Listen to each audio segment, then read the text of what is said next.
लो जी, देखो जी ये अब छोटी सी ये छोटी सी वीडियो बन रही है, दोस्त रात तवज्जो करें।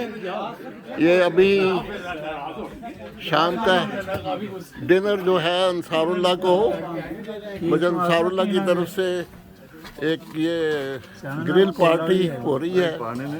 बुजुर्ग बैठे मेरे साथ और ये आगे देखें, ये सारी ग्रिल तैयार हो रही है और अंसार की खिदमत में ये पेश की जा रही है। देखें माशाल्लाह खूब रौनक लगी हुई है और ये अंसारुल्लाह की पिकनिक का सबसे मज़ेदार प्रोग्राम है।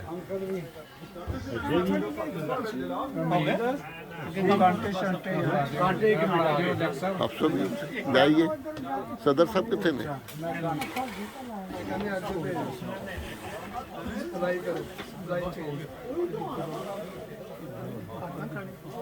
सब नजर नहीं आए। बहरहाल बहुत अच्छा प्रोग्राम है माशाल्लाह।